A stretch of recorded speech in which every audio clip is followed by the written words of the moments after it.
This isn't a regular studio tour like other creators, where it seems like they just keep adding more and more to their already perfect studio setup. And here is how I fixed mine, by throwing things out. That one doesn't work anymore, but that still hurt me.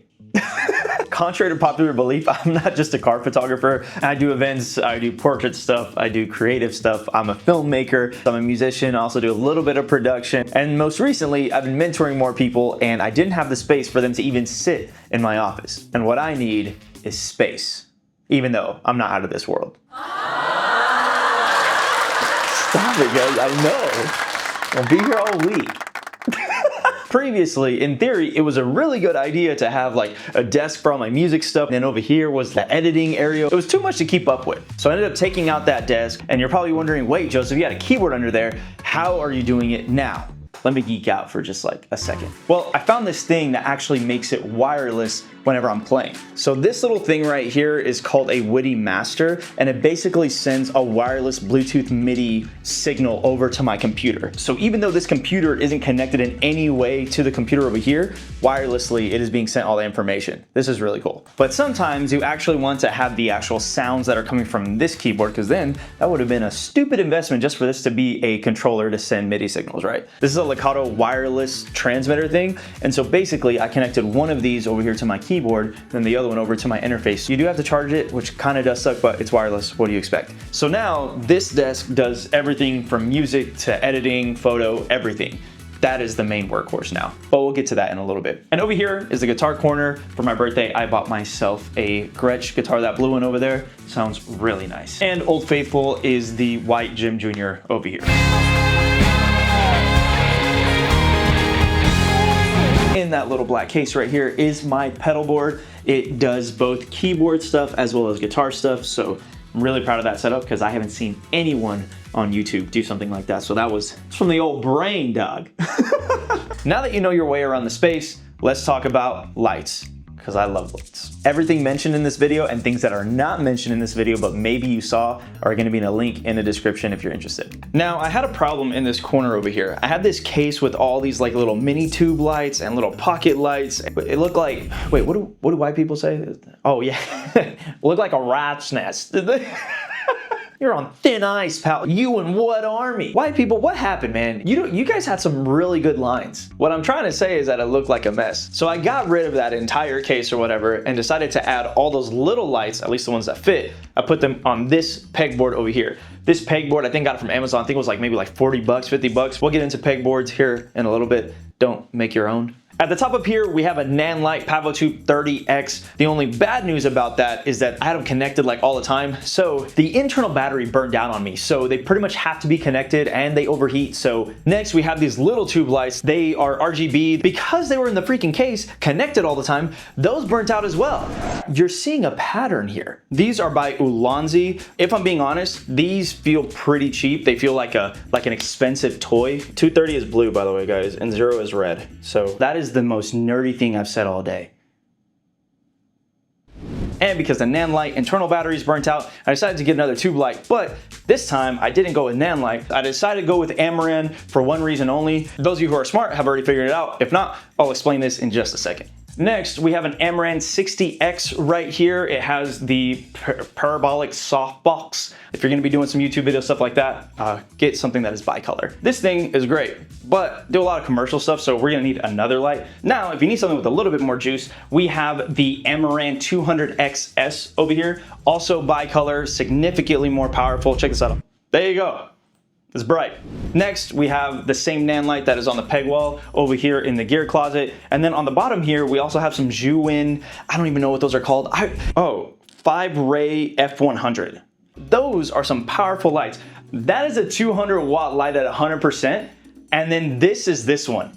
That is wild. I may take this on a secret trip for a video that I'm shooting in a couple of weeks. Stay tuned for that. Can't forget about the Keyboard King sign. Now, I didn't mean to leave you hanging. The reason why I got the Amaran light down there and not a Nanlite is because of Sidus Link. That is just a program that allows all the Amaran or Aperture lights to talk to one another. But I decided to take it a step further and you pair it with the Stream Deck. I got a plugin that allows me to be able to turn off all of the lights that are connected via Amaran I can turn them on, and then on top of that, you can also change the color on it, which I really do like as well. Changing lights manually is really annoying. I did it on a shoot one time. We had to like synchronize all of our lights together. It took us like 16 tries. So this is the reason why I'm pretty much making the jump to getting everything over to Amaran. Not that I hate on any other companies, it's just that Amaran low-key got me in a chokehold.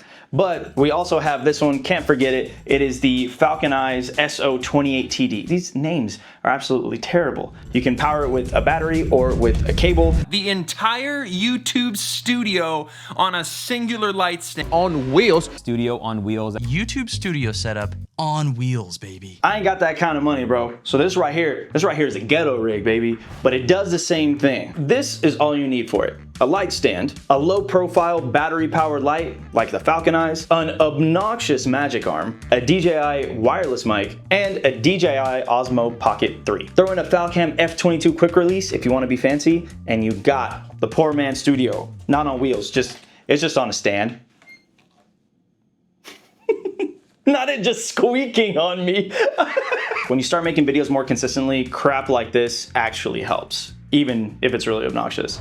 All right, let's talk about the pride and joy and also the demise of this room, the gear closet. It looked like crap. Every time I was on Zoom meetings or whatever, the camera's pointed right over here and I wasn't even utilizing the space. So anyway, decided to give it an upgrade. This thing hits an 8 out of 10 on my expectations meter. Me and my cousin gutted this closet. We decided to put in some shelves in here and get it painted all black. And super secret fact here, originally the desk that was over here on the music side was supposed to go in here and fit inside. We measured it and it fit. It just would have to be taken apart and then built inside. And I don't want to deal with that. So I ended up just donating it to my local church. Anyway, I told my cousin that I wanted something, an area where I could rig some stuff together. We decided to get some of the leftover wood that made the 3D printer stand over here. And the 2 points that I lost was literally this custom honeycomb grid thing that was 3D printed. This thing low-key kind of sucked to make. There was so much trial and error on it. I messed up multiple times, wasted a bunch of filament, did different colors. Dude, I don't want to bore you. What I should have done is I should have bought a skatist type of pegboard or just a regular pegboard and just covered the wall with it and then 3D printed the actual mounts that I'm using right now. There was no need to make the black thing fudge. That hurt. That hurt. There was no need to make the entire wall 3D printed, even though it looks kind of cool. I ran the USB cables all the way through the back and connected them to all the things that typically need charging. But to avoid the fact that I have freaking burned out tons of internal batteries recently, I decided to think ahead on this one. Specifically on this USB battery thing, it has an on and off switch. So these aren't constantly being charged. I just turn it on maybe overnight or something like that, and then it's off for the most part. It is charging AA batteries, AAA batteries, multiple Sony battery chargers, my stabilizer, which is the RS3, my drone, which is the DJI Mini 3, Mini 4 Pro, one of those two, the control, and some headphones. So yeah, that actually works. And also got the camera gear. We have a Sony a7 III, Sony a7S III, and a Sony a7 IV. And for the lenses, a Sigma 105 f1.4, a Sigma 14-24 f2.8, a Sigma 35mm 1.4, Tamron 28-75 f2.8, Zeiss 55mm f1.8, and a surprisingly good lens for the price is a Viltrox 24mm f1.8. This is the go-to lens inside this office, which is really small, but I can still get the depth of field on it. Except for right now, because we're at f10, because I want you to see the back. And right here we have this little tripod with a Falcam F22 quick release on it. This is what I use my DJI Osmo on, and a lot of my videos that have like these top overhead looking kind of shots, it is this thing. It is so small and extends really high. I just put it on top of a table or something like that, get it really high up off the ground. I start a lot of my videos that way. It just kind of shakes the viewer because you're not used to seeing that. I love this thing so much that I bought another one. We also have some portable battery chargers, both Anker. On this tower specifically, there's a bigger one and a smaller one. I suggest just getting the smaller one. You can even charge your entire laptop on this little battery bank. It is awesome. And this is another personal favorite of mine. This is the Anker GAN Prime. As you can see, I really like Anker. It has two USB-C and a USB. There is only one downside to this thing. If you want to charge this battery, you need to have it connected by itself with nothing connected to it, so it'll charge up. And then you can connect your cables into it, and then it'll charge the rest of your devices. I thought that it would just do it automatically, but it doesn't. I've talked about this multiple times, and I gotta say it again. If you can get your hands on some pouches, this is an amazing decision that you can go with. I have one for all the weird USB power, different weirdo micro USB cables. Then I have another one full of just the USB-C cables. I did not buy all these. Just over the years I've accumulated them. If anyone needs juice, you got it, right? And they're organized-ish. This is what I call my audio bag. So in here, I have my in-ears, have my DJI mic, I have my wireless controller, microphones, my capo, headphone extensions, little XLR cables, anything that you would need to be able to connect to like a soundboard, like if you're doing a wedding, or if you need to play somewhere, capture your own live audio. I like to record myself. That is for a future YouTube channel. That is a secret. A dedicated audio bag would help a lot, just a suggestion for you. Now, let's go down here. This is my light bag whenever I do any kind of commercial shoots and stuff. Down here we have my backpacks. My main camera bag is this in case. Dude, I've had this for years. This has gone to Australia with me, Canada, Mexico, and this thing has held up. It's been chewed. It doesn't even have a zipper anymore. It has a zip tie on it. So this thing has seen the world, but I will tell you right now, I hate camera bags. Bags get stupid heavy. I know that whenever I put my stuff in there and I'm on a trip, I think it's maybe like 30 or 40 pounds on my back. I know it doesn't sound like much, but over a long period of time, it gets really heavy. When I started going on more production shoots, I saw all the guys that had cases of gear. It has wheels on it. You can see all the stuff that you need. You have areas for tools. Like it's so nice. When you graduate to a case, you'll see how frustrating backpacks really become. At least that's what happened to me. It may not happen to you. All right, now we're in the 3D printed corner. I don't know where I was going with that. This is the Bamboo Labs P1S. It is sitting on a side table with drawers that me and my cousin built, which took a long time, but it is custom. She's icy, she's fun, and obviously it was really easy to get in here. There you go. Where's the front? You got the front, right? Yeah. Oh yeah. We have to put the door back. Like I said, I got the Bamboo Labs P1S along with the AMS system, which is just a fancy way to say that it prints in different colors. I didn't go crazy with 3D printing like everyone else does when they get one. Like, I just printed like, you know, a headphone stand, a controller stand, a desk drawer organizer, the filament holder, the 3D printer wall, the attachments for it, the Alexa holder, tea dispenser, the vitamin dispenser, and the wall dispenser. Okay, maybe I did go a little crazy. The main reason I got it is because I wanted to make custom things like custom lens caps or body caps or like mounts or like little screw things. Like I want to be able to make those things myself. These are obviously still prototypes. We're gonna get there though. We're gonna get the logo nice and clean. So I got this drawer here. It is like 40% organized. I underestimated how long it would actually take to set up organization and cutouts for all this stuff. So I actually have a lot of rigging stuff like base plates, battery plates, car mounts, accessory mounts, and all of that stuff is going to go in here organized, but we're just not there yet. That is still an ongoing project and probably another video. And finally, the thing that you have all been waiting for, it is now time to go over the desk setup. I am very happy to say that I have not had to upgrade my computer. Even though those Mac Minis have really been catching my attention, I am still rocking a Mac M1 Max from back in like 2021 or something like that. And if you're wondering, I have had to edit my footage, Sony footage, 4K, 10-bit. I've even had to do like Canon stuff. I even edit on DJI, like Ronin 4D stuff. And this thing is just cooking it easily. I have nothing but good things to say about that, especially after considering we're rocking 2 LG monitors. I do want to upgrade this one. I do like it. It's been really good for me, but I really need more real estate. And then this one over here, this is also an LG that is flipped.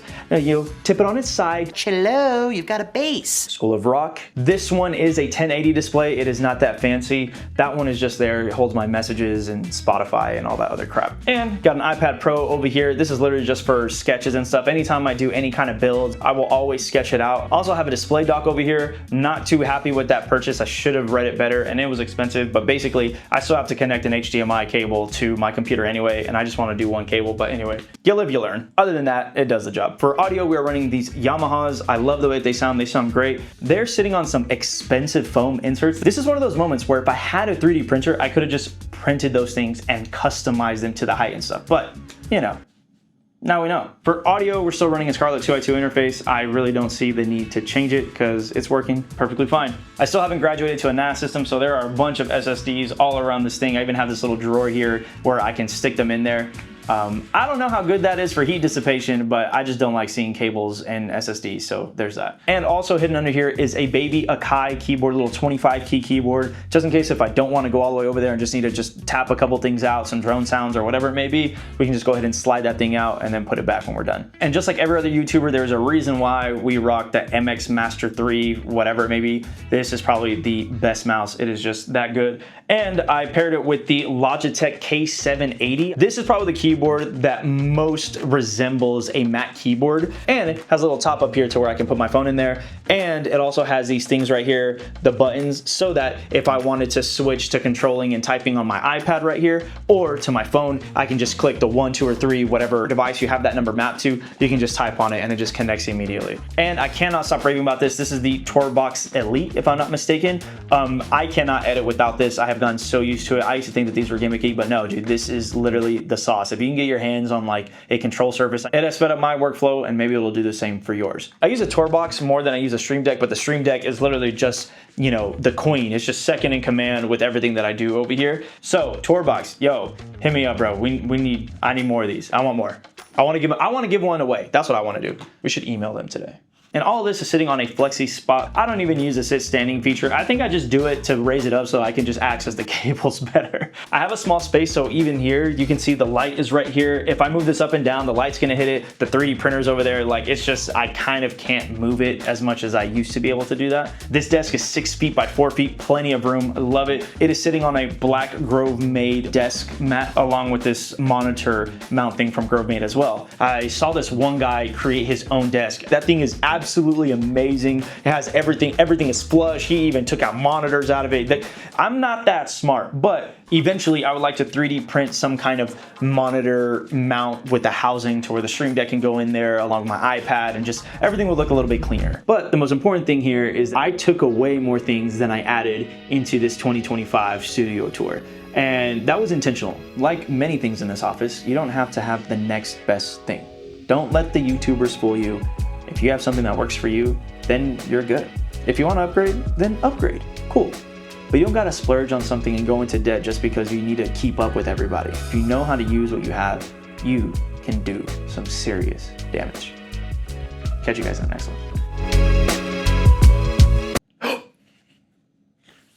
Maybe I should stop throwing that away. Dude, we might be able to get that computer back.